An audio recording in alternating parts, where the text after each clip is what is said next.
Hey guys, welcome back to my channel. If you're new here, my name is Michelle. My channel is based on fitness, wellness, health overall, so you can become your best and waste the least amount of time. On today's video, we are talking about the most popular fitness and health trends right now, and which ones you need to avoid no matter what, and which ones may be worth trying out.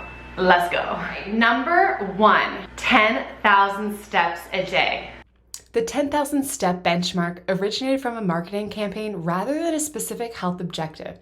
A Japanese company built a campaign for their new step tracker. I get messages on this all the time. I'm all about moving your body more, getting outside. I think walking daily is super important and can be really life-changing.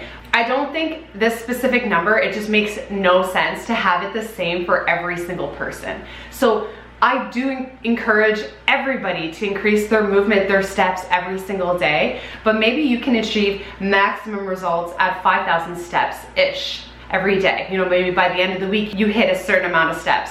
Maybe that's a different number for you. Maybe you're already hitting 10,000 steps and you still want to move more. 10,000 steps was actually a number that was just made up. So there's no science-based research on this actual number. So what I've noticed for myself, I've tried to hit 10,000 steps a day, and it was honestly, some days it was way too much and some days it was easy. So I really say for every single person, like, you do need to increase your steps more.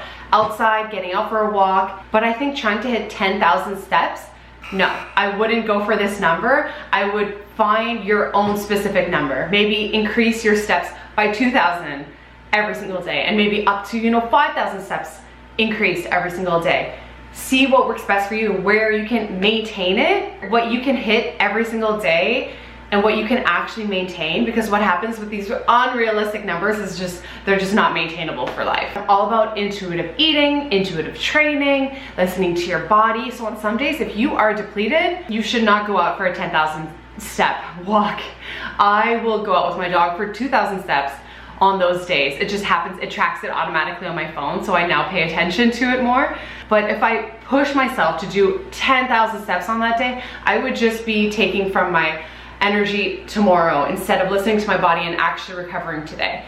Number two, the carnivore diet. The carnivore diet is a restrictive diet that only includes meat, fish, and other animal foods like eggs and certain dairy products. It excludes all other foods, including fruits, vegetables, legumes, grains, nuts, and seeds. I've made a video on what I think of the keto diet. Guys, if you've been following me for a while, you know that I preach balance, balance, balance. So you probably can guess it. I would say ditch it, don't try it. The carnivore diet just feels like the keto diet once again put into a new package and resold to you guys. So first we had Atkins and keto, and now it's carnivore. And it's just getting more and more extreme. If you're thriving on the carnivore diet, there's nothing wrong with that. And there's been some people who have, autoimmune disorders or major diseases that are doing really well on the carnivore diet.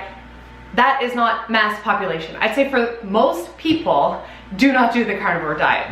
I think the reason why some people might feel better on a carnivore diet is because you eliminate processed foods. But I really believe fiber and fermented foods are essential for optimal health because they help you create that great microbiome within your gut. Without fiber, you're not gonna use the bathroom as well, you're not gonna feel as good.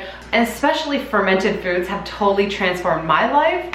I really don't believe that vegetables are bad for most people. When I don't eat vegetables, I now crave them. Like, I thrive on fresh food, vegetables and fruit, and living fermented food.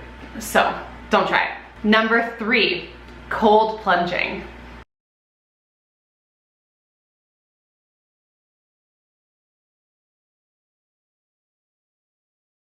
Guys, this is huge.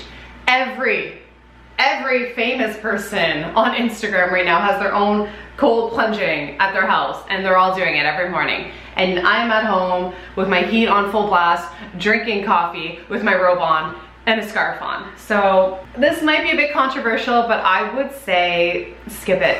I would say skip it. If you're gonna start with anything, possibly, cold showers would be okay. And if you look up traditional Chinese medicine, they actually say to avoid, cold, especially for women.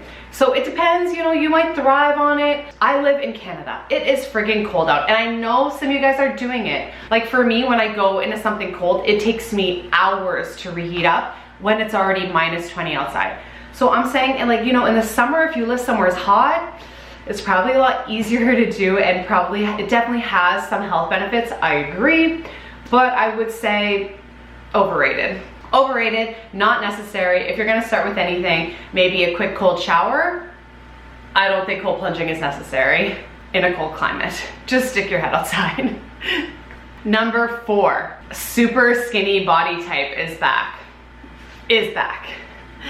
But guys, obviously I'm gonna say ditch it, ditch it, ditch it, ditch it. Don't do it, don't fall for the trap. If you're around in the 90s, guys, it's so detrimental to your mental health, your physical health, to try to change your body type to something that it doesn't naturally want to do. And I've been loving that there is a better trend going on that's more body acceptance. We need to keep going with that trend of just, you know, loving our bodies the way they are and just showing it love by making it fit and by giving it healthy nutrition. And what happens, happens. There's no reason for you to have the same body type as me, and vice versa. There's no reason for us to all be super skinny, to all be super curvy. There's no reason. We just need to really stop with these random body shapes, because I've been guilty of it too. But I'll tell you one thing is I've realized, you know, trends come and go, you know, so if you just wait long enough, your body type will be in. So just, what's the point of killing yourself to change it, and then like in a few years your body type will be in? So just accept what you got. Number 5, focusing on movement patterns and not specific muscle groups. So I'm definitely seeing a shift of getting away from that like bro mentality of like, today I'm training my biceps and I'm training my glutes. Don't get me wrong, I've been there. But I really am loving this new trend of focusing on movement, not muscles. So I would say yes, get behind this. I've been training like this for some time now, and it is so much more rewarding. Like the workouts are more fun, and you actually end up becoming a lot more fit if you focus on moving like as well as you possibly can with maximal range of motion and getting stronger functionally, because you're focusing on perfecting your movement. There's no reason to just look a certain way if it's not functional, in my opinion. You're gonna feel your absolute best when you focus on health and how you feel versus how you look. Okay, I think I'm at number 6, adding a green supplement daily. This is the other thing, I see this online. Everybody's showing their green supplements. They're sponsored by a green supplement company, and this is definitely worth giving it a try. I've been doing green supplements for years. Do I do it every day? No. It shouldn't substitute actually eating your fruits and vegetables, but there's nothing wrong with getting a little extra if you feel like you need an additional boost. I'll do it when I'm feeling a bit run down, or if I feel like I haven't had enough healthy fresh food, or if, you know, people are sick around me, I just want to get as much, you know, micronutrients into me as possible. I will definitely take my green supplements regularly during those times. Like, they do help you get extra greens in. Fresh is always best, but a little help here and there I think is worth giving it a try. But it doesn't really taste super amazing. I usually just mix mine in a bit of coconut water, like very little, and I kind of chug. So if you already can't eat a vegetable because you hate how it tastes, I don't really know if you're gonna be able to take a green supplement, just saying. You might be better off making a smoothie and adding in some spinach and some fruit. That might be a better way for you to get some extra green powder in. Number 7, fitness trackers. And you guys might not agree with me on this, but I say overrated, not worth it. That doesn't mean that you shouldn't get one. If you love them and you love yours, that is fine. But the thing I don't like about fitness trackers is it's not in tune with your intuition, with how you feel. Most of them aren't, at least. You know, I see people looking at them to tell them how hard they should work, they're looking at them to base their workout and check out their calories and check, like, everything's gone based on this tracker, and this tracker is telling you if you did a good job, versus you just listening to your own body and seeing how you feel in the moment, in the workout, and judging, you know, how hard you need to push, how hard you should rest. I just think going with how you feel versus letting a little piece of technology tell you how you feel is not optimal. It's not in line with intuitive training, intuitive eating. And also, like, for me, and some of you guys might be the same, is I can be a little bit of a perfectionist, and if one workout I burnt this many calories, which I don't check calories, or if one day I did this and my heart rate was so much higher, I pushed way harder on a workout, then I almost feel guilty that I didn't do as well the next day or the next workout. But realistically, like, you can't push high intensity all the time. That's not how you're gonna reach your best results. That's not how you're gonna get super fit. You're gonna have some really intense workouts, you're gonna have medium intensity workouts, you're gonna have lower intensity workouts. And the watch isn't gonna be able to tell you, yeah, good job on listening to your body and taking it easy today, because showing up and giving, you know, 60 to 70% is way better than not showing up. That's why I don't have a fitness watch. On that note, though, I believe there's a fitness watch that's based on recovery, and that tells you, like, today you should take a rest day. So if I had to get any of them, I would get that one. But I feel like my body tells me, like, if I wake up, you know, anyway. The last fitness trend is focusing on recovery versus just trying to push and kill yourself as hard as you can. And you may have already guessed it, but I'm all about focusing on recovery, because I love this new trend of not, like, push it, give it your all, you know, more is better, and working harder is better, and more exercise is better, and eating less is better. No, I just really love that now we're trying to conserve our energy, focus on recovery, so we don't feel burnt out, so we can feel our best. Because honestly, health and fitness should be all based on you feeling your best, as great as you can feel every single day. And yeah, we all have bad days. We're all gonna have days where we feel like crap.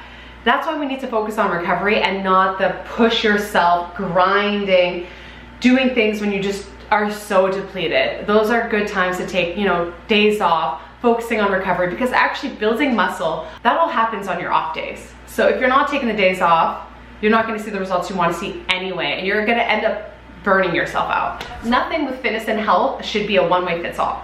So something is really working for you and you feel great, you keep doing it. You do you, okay? But if you feel like crap, but you're doing it because your favorite celebrity is doing it, then that's gotta stop. That's gotta stop. Stop just doing what other people are saying works. You gotta find what works for you, what works for you. And deep down, you know what doesn't. You know what doesn't. Like for me, cardio every single day, hell to the no. Walking every day, hell to the yes. Weights 2-3 times a week, hell to the yes. Weights 6 days a week, hell to the no. I hope you guys enjoyed the video. Thanks so much for sticking around to the end. Don't forget to subscribe. Leave me a like and a comment. It means so much. I really appreciate it. I read all the comments. Don't forget to share it with a friend. You know, the friend that keeps going on, you know, they fall into every new diet, every fitness trend, they just keep hopping on that trend train. Share it with them, guys. Share this video with them. Maybe it's a wake-up call that they need. All right, I'll see you soon in a new video. Bye.